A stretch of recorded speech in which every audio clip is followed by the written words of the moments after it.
अब उससे ऊपर जो चक्र है, जिसे कि हम कंठ में श्री कृष्ण का चक्र, इस जगह श्री कृष्ण जो गोप गोपियों के साथ खेला करते थे वो बराबर बीचों बीच। अब तो आजकल ऐसे भी बुद्धिमान निकल गए कि वो कहते हैं कि जिन्होंने गीता बताई वो कृष्ण अलग और जो कृष्ण जो गोप थे वो अलग, और पता नहीं कितने उनके और तरीके बनाएंगे। ये जो कंठ है, इस कंठ में 16 है, क्योंकि उनकी 16 कला आप जानते हैं, 16 पंखुड़ियां हैं। इसे विशुद्धि चक्र कहते हैं, मैंने एकदम विशुद्ध, क्योंकि योगेश्वर है। योगेश्वर को कुछ चिपकता नहीं है। तो आप उनकी कहानियां जानती हैं कि वो साक्षात योगेश्वर है, उनको कुछ चिपकता नहीं, बिल्कुल विशुद्ध आत्मा। और जब विशुद्ध पे आप आ जाते हैं तो सारी चीज़ नाटक जैसे दिखाई देती है और आप साक्षी होकर उसे देखते हैं। कोई चीज़ आपको चिपकती नहीं, आप साक्षी होकर के देखते हैं कि ये तो ड्रामा चल रहा है। क्योंकि आप जिस पानी में या भवसागर में फंसे हुए अपने लहरों से डर रहे थे, उससे उठ करके आप नाव में बैठ गए, आप लहरें देख रहे हैं। ये साक्षी स्वरूपत्व आप में अंदर आ जाता है। जैसे ही साक्षी स्वरूपत्व आ जाता है तो आप सारी सृष्टि को एक साक्षी होकर के देखते हैं और आप पर किसी चीज़ का असर नहीं आता। दूसरी बात यह है कि जो प्रश्न है आपके, उसका हल इससे बाहर निकलने पे ही होता। जब तक आप उसमें उलझे हुए हैं आपके प्रश्न कभी ठीक हो ही नहीं सकते। उससे जब आप बाहर निकल आते हैं तभी आप इस प्रश्न को ठीक कर सकते हैं। तो यहाँ पर बसा हुआ जो श्री कृष्ण का कंठ का स्थान है, इसमें भी 2 हिस्से हैं। एक को जैसे लेफ्ट का है और एक राइट। लेफ्ट में श्री विष्णु माया का स्थान। श्री विष्णु माया के बारे में आप जानते हैं कि जो उनकी बहन थी, जिन्होंने स्वर्ग में जाकर के आकाशवाणी करी थी, बादलों में से गरज कर कहा था कंस से कि तेरा मारने वाला अभी जीवित है। वही आकाशवाणी आज भी कार्य करती है। जो बिजली है ये भी कार्य करती है। और आप कभी देखिएगा तो आपको आश्चर्य होगा कि हमारे भी फ़ोटो बड़े कमाल के आते हैं। और जो ये कैमरा जिसे हम सीधी सादी चीज़ समझते हैं, इसने ऐसे ऐसे हमारे फ़ोटो निकाल दिए हैं कि आप हैरान हो जाइएगा। यहाँ तक कि बादलों में तक हमारे फ़ोटो आते हैं। ये आकाशवाणी का कार्य है, ये विष्णु माया है।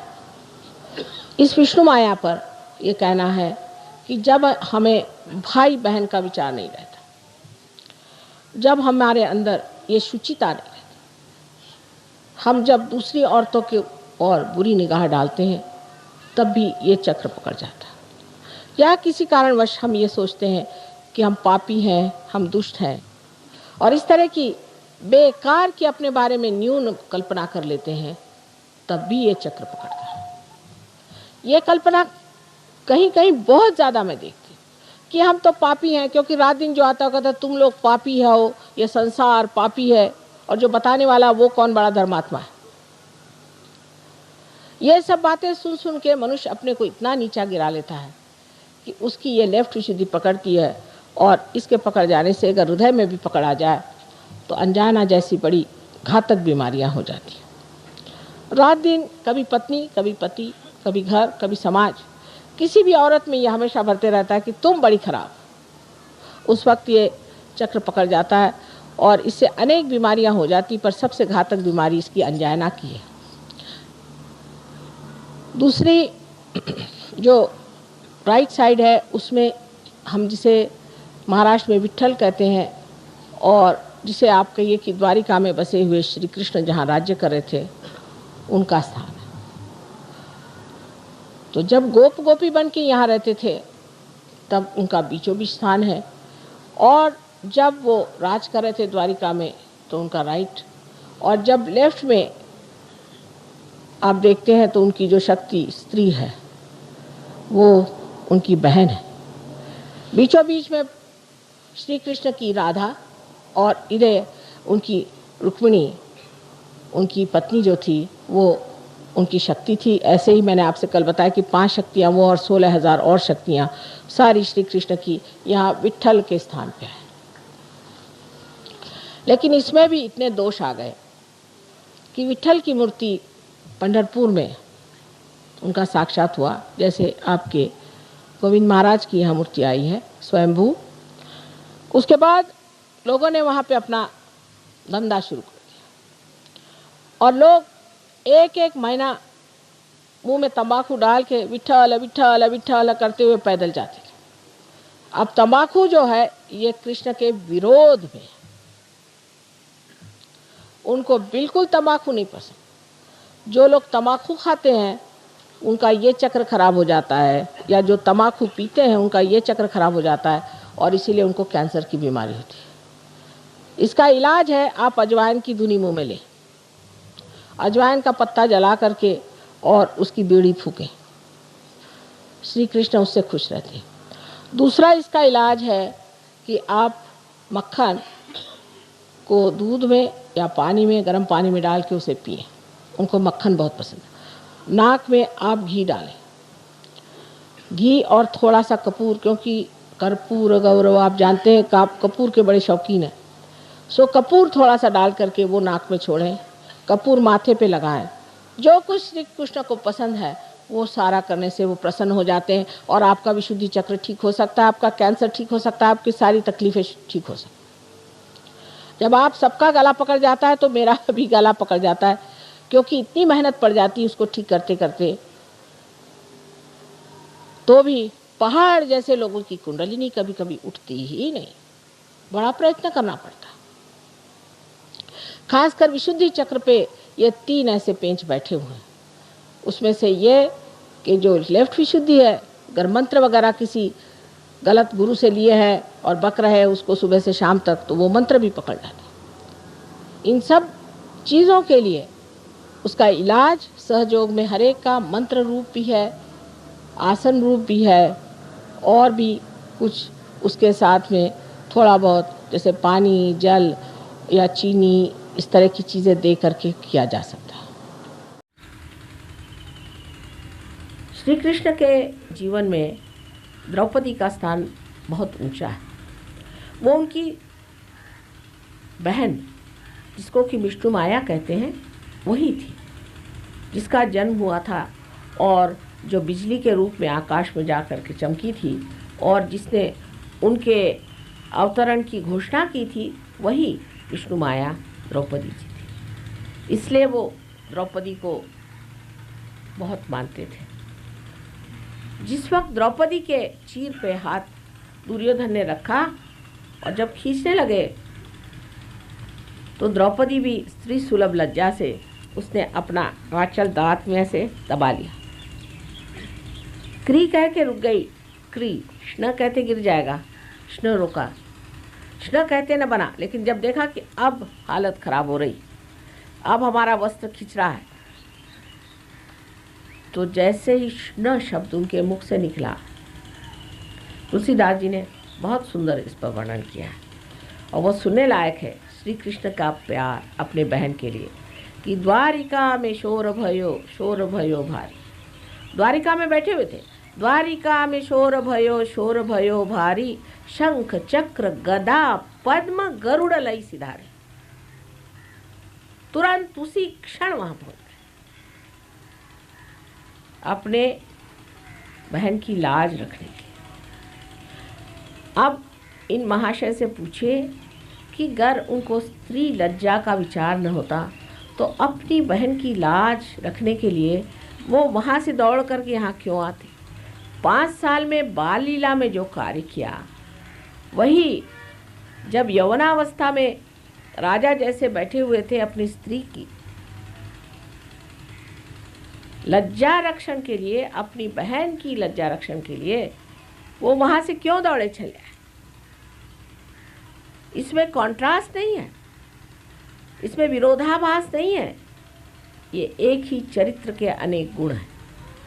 बाल लीला में जो मनुष्य कार्य करता है वो अबोधिता में सरलता से होते हैं। फिर वो तो योगेश्वर थे, साक्षात योगेश्वर थे। योगेश्वर ऐसे थे कि उन्होंने 16,000 पत्नियां कर ली और उसके बाद और 5 पत्नियां। लोग कहेंगे वाह भाई क्या योगेश्वर थे, इधर 16,000 पत्नियां कर ली और ऊपर से और 5 पत्नियां कर ली। ऐसे योगेश्वर से भगवान बचाए रखे। ऐसे तो हम भी करते फिरेंगे तो आप वाजिद अली शाह को क्यों बुरा कहते हैं? हाँ, आजकल की बुद्धि ऐसी चलेगी, सब समतल सोचते हैं हर एक चीज को। वो 16,000 उनकी शक्तियां हैं। वो एक पुरुष थे, हम तो माँ हैं, हमें कोई कुछ कह नहीं सकता। माँ के स्वरूप में कोई भी लांछन हमको लगा नहीं सकता। वो पुरुष थे, 16,000 शक्तियां वो लाते कहाँ से संसार में? आप मेरे बेटे हैं, कभी मेरे पैर दबाते हैं, कभी मेरा सर दबाते हैं, मेरे पैर छूते हैं, माँ के पैर छू रहे, कोई लांछन नहीं लगा सकता मुझे। मैं तो माँ ही हूँ। और कोई कोई बेटे तो 108 साल के हैं मेरे, तो भी माँ हूँ। माँ तो माँ ही हुई, माँ तो पवित्र ही होती है, उसको कौन छू सकता है? लेकिन उनकी 16,000 शक्तियों को इस संसार में लाना आसान चीज़ नहीं। और उस वक़्त कोई ऐसे लोग भी नहीं थे तैयार जो सहयोगी होते कि जिनको खड़ा किया जाए। तो उन्होंने 16,000 अपनी शक्तियों को स्त्री रूप में जन्म दिया और एक राजा से कहा कि इनको सबको भगा के ले जाओ और फिर ये नाटक करके, सारा नाटक ही है, और उन 16,000 अपनी शक्तियों को अपने पास ले। और 5 जो पत्नियां थीं वो पंचमहाभूत, उन पंचमहाभूतों को भी अपनी पत्नियां बना करके साथ। अब ये सूक्ष्म बात आपको सहयोग में समझ में आएगी। आप वाइब्रेशंस पे देखें, मैं बात सच कह रही हूँ कि झूठ कह रही हूँ। जो बात कह रही हूँ इतनी सच है कि उससे आपको वाइब्रेशंस आएंगे। ये 16,000 शक्तियाँ और पंचमहाभूतों को उन्होंने एक ऐसे रूप से अपने पास रखा कि लोग लांछन नहीं लगा सकते थे। अब पत्नी है, पत्नी क्या 16,000 क्या कितनी भी हो, पत्नी है बेचारी। लेकिन उनके लीलामय जीवन के अत्यंत सुंदर सुंदर मधुर मधुर ऐसे क्षण हैं कि जिनका वर्णन नहीं किया जा सकता। अब राधा जी, ये उनकी शक्ति। राधा, रा माने शक्ति, एनर्जी। रा, धा, जिसने धारणा की, जिसने शक्ति को धारणा की, वो राधा। और जब उसको लेकर के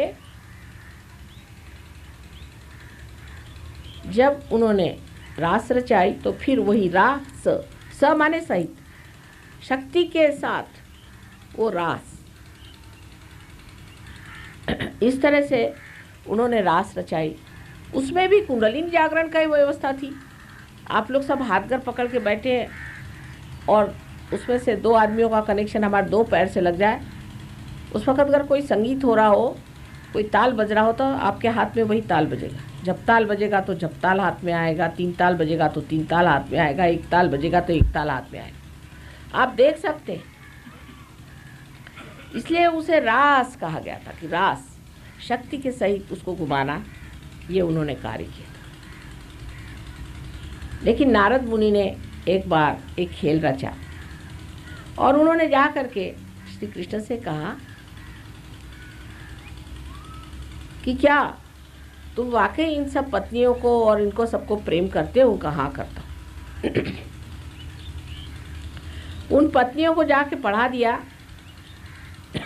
क्या बात?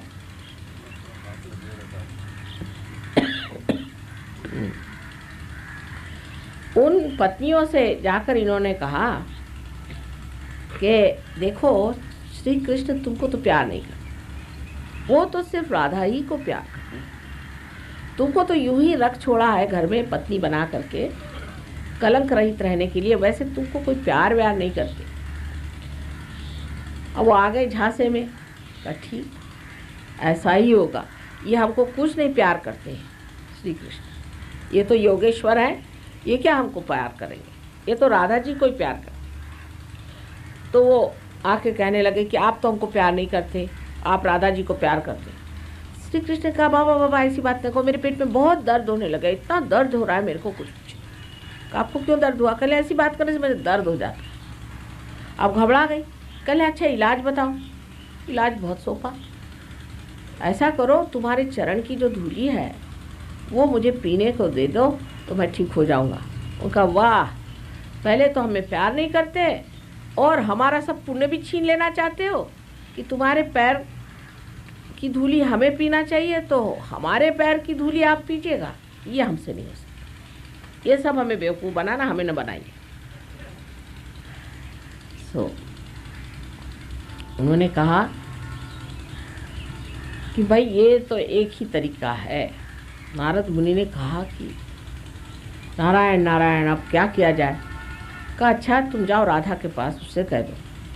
तो राधा जी के पास, राधा जी से कहा कि भाई श्री कृष्ण की तबीयत बहुत ख़राब। कहला क्यों? कहले उनके पेट में दर्द है, क्योंकि वो धन्वंतरी है। उन्होंने इलाज ये बताया कि जो भक्त मेरे लिए अपने पैर की धूल भेज देगा उसको पीने से मैं ठीक होता।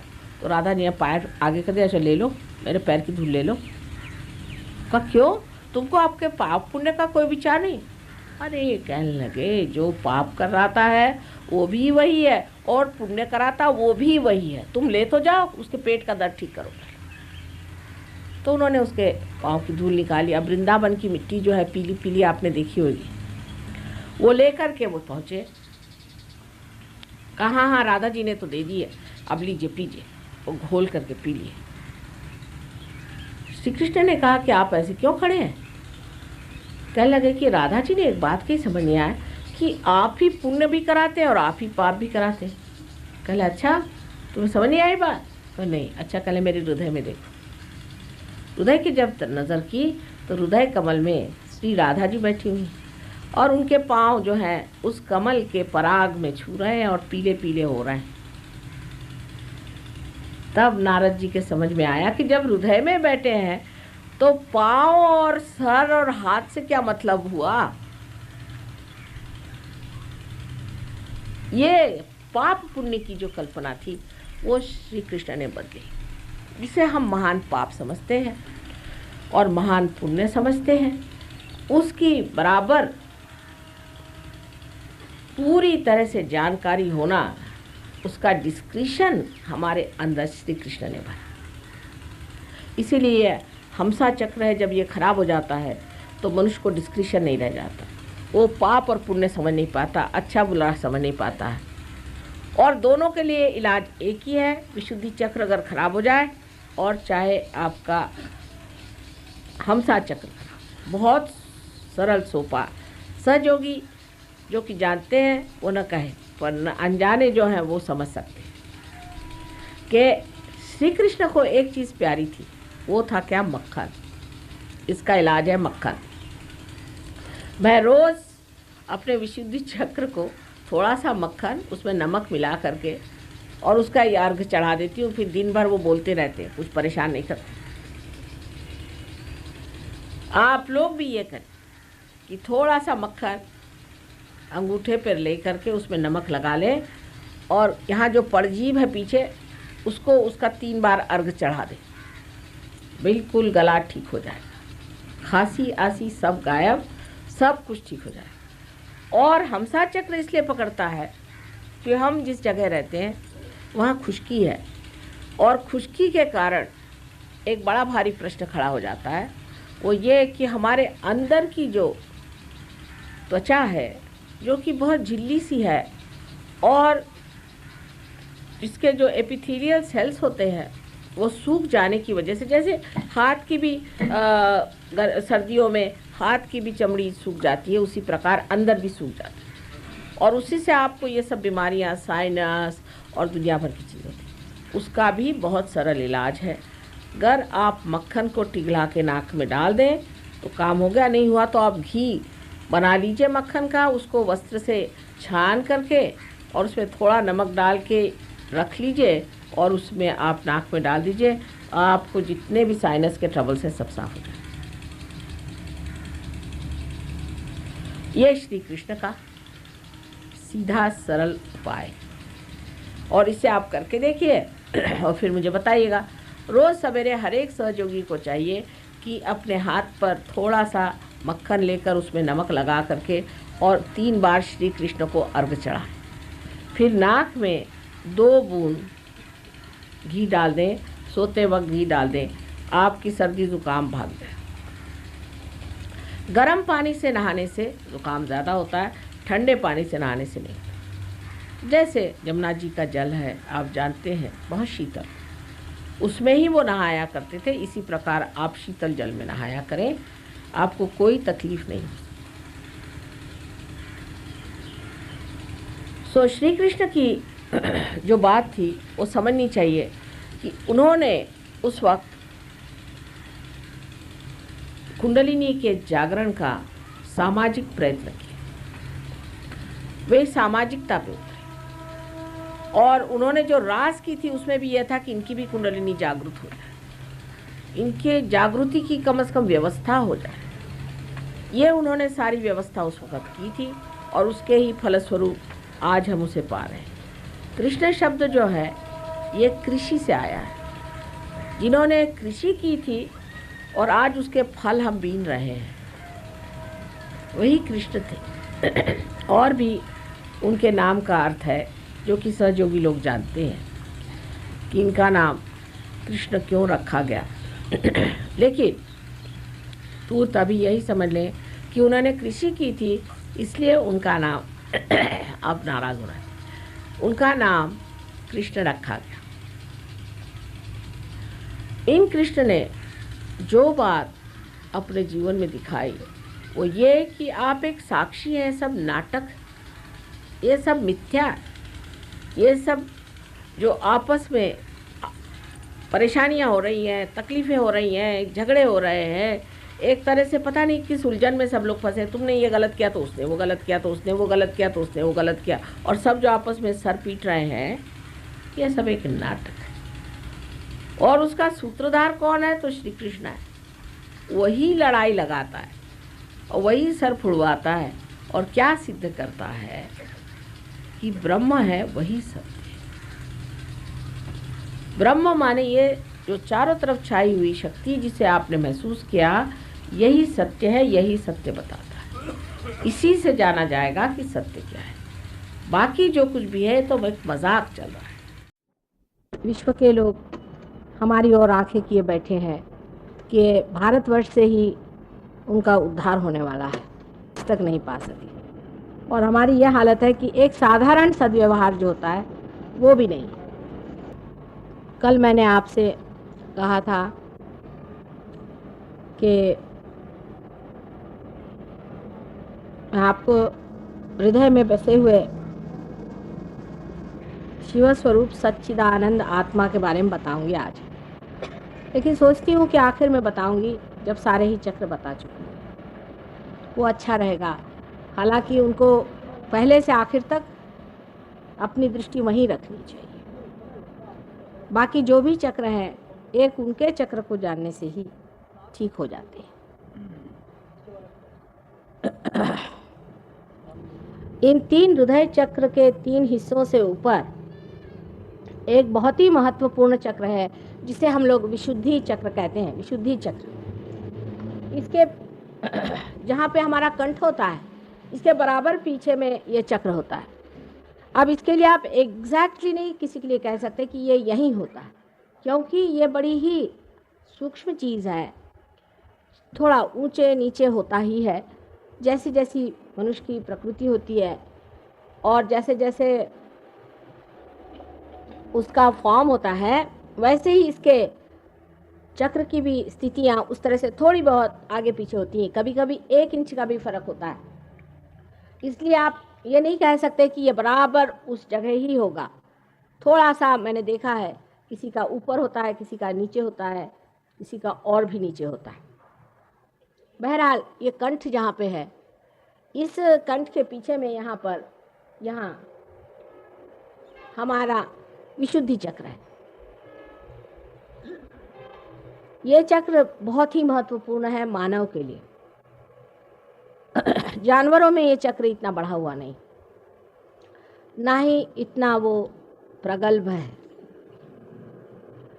मनुष्य की शुरुआत ही इस चक्र से हुई है, समझ लीजिए पूरी तरह से। इस चक्र में श्री कृष्ण विराजते हैं और राधा जी उनकी शक्ति है। रा माने शक्ति, धा माने जिसने धारणा की। कृष्ण का मतलब होता है कृषि करने वाले, जिन्होंने कृषि की है। आप सबकी कृषि उन्होंने की, आपके अंदर इन्होंने बीज भरे, उन्होंने पहले बीज आपके अंदर भरा कि उस अनंत को जानिए, परमात्मा को जानिए, परम तत्व को जानिए। इसका बीज उन्होंने भरा, इसीलिए उनको कृष्ण कहते हैं। ये चक्र मनुष्य में तब घटित हुआ जब उसने अपनी गर्दन ऊपर पूरी तरह से उठा ली। आप जानते हैं कि जानवर की गर्दन नीचे होती है। उसके बाद कुछ ऐसे जानवर हैं जिनको कि हम कह सकते चिंपैंजी या बंदर की लंगूर वगैरह जो जातियां हैं, उसमें भी थोड़ी बहुत गर्दन ऊपर आ जाती है। लेकिन मनुष्य की गर्दन जो बिल्कुल सीधी हो गई है, ऐसे किसी भी प्राणी मात्र की नहीं हुई। ये गर्दन सीधी होने की वजह से ही मनुष्य की स्वतंत्रता स्थापित हो गई। वो किस प्रकार, मैं आपसे बताती हूँ। ये विशुद्धि चक्र से ही हमारे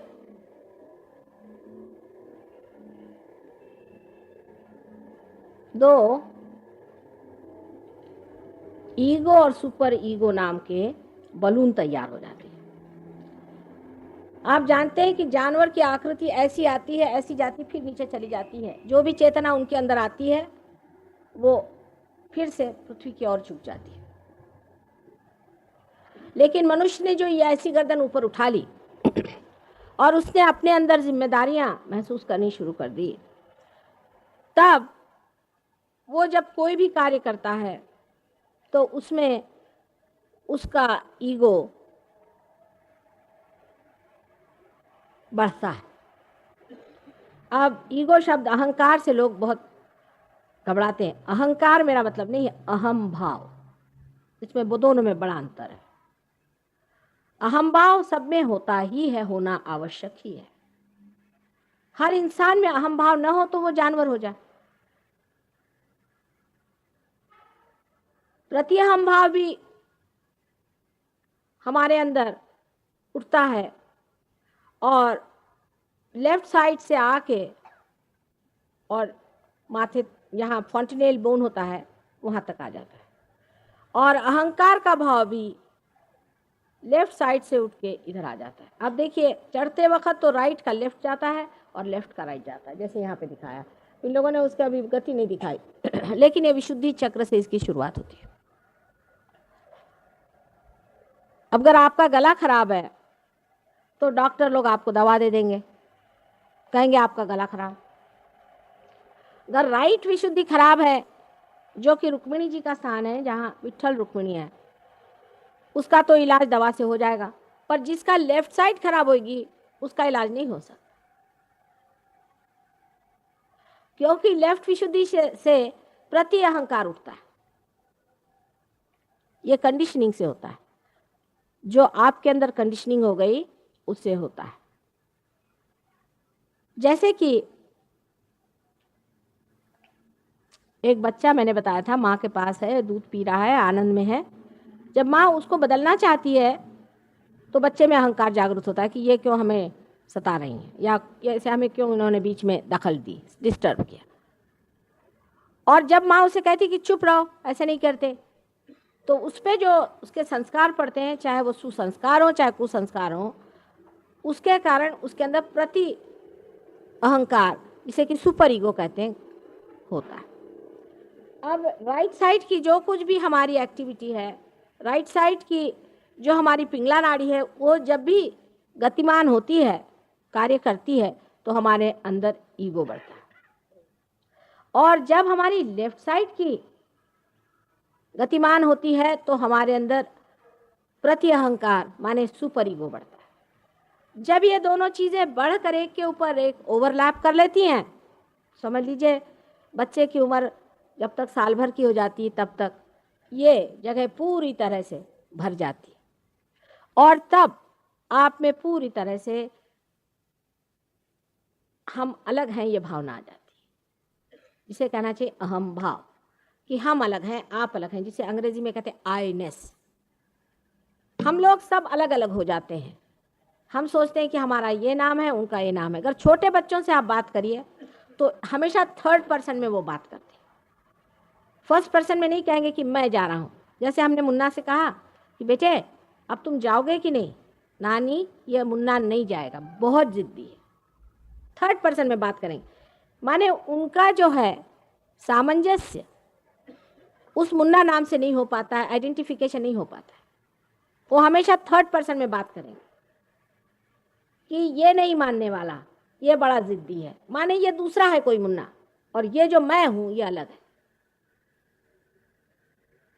जैसे जैसे आदमी बड़ा होने लगता है वैसे वैसे इसकी ये जो दोनों ही चीज़ें हैं बढ़ती जाती हैं, घनी होती जाती हैं, और उतना ही वो अलग हटते जाता है उस विश्वव्यापी शक्ति से। अब जानवर जो हैं वो इस विश्वव्यापी शक्ति से एकाकार ही हैं, लेकिन वो इस मामले में चेतित नहीं है, माने उनमें अवेयरनेस नहीं है इसकी। आप अंतर एक समझ लें कि आपको वो चेतित करने के लिए ही परमात्मा ने इस तरह से इस शेल के अंदर डाल दिया, समझ लीजिए, या इस एक अलग व्यक्तित्व में ढाल दिया, हर एक का व्यक्तित्व अलग बना दिया कि आप अपनी स्वतंत्रता में परमात्मा को खोजें, अच्छाई को खोजें और उसी को माने। इसलिए ये व्यवस्था की गई। अब आप कहेंगे कि ये क्या ज़रूरत थी, परमात्मा को चाहिए था। लोग बहुत से कहते भी हैं कि सीधे सीधे डायरेक्टली उसको रियलाइजेशन क्यों नहीं दे दिया, जानवर से उठा के मनुष्य को एकदम से रियलाइजेशन दे देते हैं, तो ये प्रश्न नहीं खड़ा होता। लेकिन उत्क्रांति की, इवोल्यूशन की एक दशा तक तो परमात्मा कार्यान्वित होते हैं और सब अपने स्वभाव के अनुसार चलते हैं। जैसे कि बिच्छू होएगा तो वो शेर की चाल नहीं चलेगा, और अगर सांप होगा तो सिंह की चाल नहीं चलने वाला। उनका स्वभाव जो है वो वैसा ही बने रहेगा, वो नियत रहेंगे, उसी पे नियति पे चलेंगे। उनका जो कुछ भी आप कंडीशनिंग करेंगे उस पे चलेंगे, वो कंडीशनड हो जाते हैं एटमॉस्फेयर से, उसी के मुताबिक वो रहते हैं। लेकिन एक मानव ही ऐसा है कि उसके अंदर गीदड़ भी होएगा और उसके अंदर सांप भी होएगा और सिंह भी होएगा और शेर भी होगा, राक्षस भी होएगा, भगवान भी होएगा। एक मनुष्य ही है क्योंकि वो स्वतंत्र है, क्योंकि वो फ्री है। उसको चाहे तो वो बुराई करे और चाहे तो अच्छाई करे, चाहे तो वो बिच्छू बन जाए और चाहे तो वो शेर जैसे गरजे। अब ये स्वतंत्रता परमात्मा ने इसलिए दी कि आपको अगर परमात्मा को जानना है तो बगैर स्वतंत्र हुए आप जान नहीं सकते। आपकी स्वतंत्रता में ही आपको परमात्मा को जानना है। आपको हिप्नोटाइज करके परमात्मा को आप जान नहीं सकते, जबरदस्ती यह काम नहीं हो सकता। आपको अपनी स्वतंत्रता में ही कहना चाहिए कि हम परमात्मा को जानना चाहते हैं, और इसकी वजह से ही आपकी ब्रेन की आकृति ही त्रिकोणाकार हो जाती है। जानवर की ब्रेन की आकृति फ्लैट होती है, आप देख रहे हैं त्रिकोण बना, और इस त्रिकोणाकार आकृति की वजह से ही आप में बहने वाली शक्तियां चार होकर के बहती हैं, क्योंकि प्रिज्म के जैसा होता है, जैसे कि पिरामिड होता है उस तरह के होता है ब्रेन। इसीलिए ये चार इसमें शक्तियां बहने लग जाती हैं। जैसे मैंने कहा, तीन तो शक्तियां आपकी जो मैंने बताई हुई है, ईड़ा, पिंग जो मैंने, और सुषुम्ना है, और पीछे में वो है जो हमने आज तक इंसान के रूप में कमाया हुआ सेंट्रल नर्वस सिस्टम।